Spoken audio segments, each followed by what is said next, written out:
نبی صلی اللہ علیہ وسلم نے فرمایا لیلۃ القدر میں یہ دعا زیادہ پڑھا کرو، اللہم انک عفو تحب العفو فاعف عنا۔ اے اللہ تو معافی کو پسند کرتا ہے، سراپا معافی ہے، بس تو ہمیں معاف کر دے۔ قرآن میں دو جگہ اللہ نے لیلۃ القدر کی فضیلت بیان کی، ایک سورہ دخان میں اور ایک سورہ قدر میں۔ سورہ دخان میں کہا انا انزلناہ فی لیلۃ مبارکہ، ہم نے اس قرآن کو نازل کیا برکت والی رات میں، اور سورہ قدر میں ہے انا انزلناہ فی لیلۃ القدر، ہم نے قدر کی رات میں اس کو نازل کیا۔ اور سورہ دخان میں کہا فیہا یفرق کل امر حکیم، ہر حکمت والے فیصلے اس رات میں کیے جاتے ہیں۔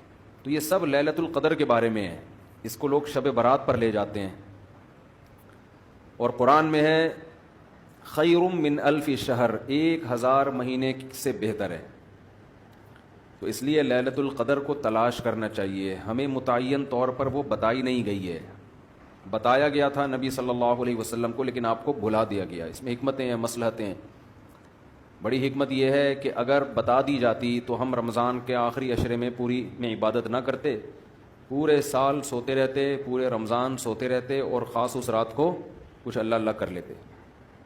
اور یہ بھی خطرہ تھا بتا دی جاتی تو اس میں گناہ کا عذاب بھی 1000 گنا، سینکڑوں گنا بڑھ جاتا، پھر حجت تمام ہو جاتی، پھر کوئی گناہ گار یہ نہیں کہہ سکتا تھا کہ بھائی مجھے کیا پتا تھا آج لیلۃ القدر ہے، بڑا عذاب آ سکتا تھا اللہ کا، کوئی اس رات میں گناہ کرتا۔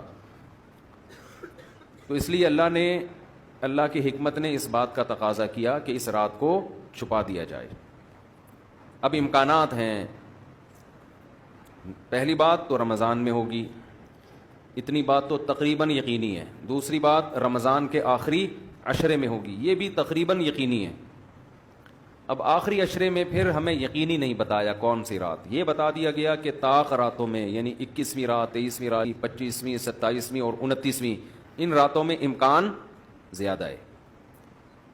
اور بعض حضرات کے نزدیک 27ویں میں امکان اور بھی زیادہ ہے، بعض حضرات کا موقف ہے، لیکن یقینی بات نہیں ہے۔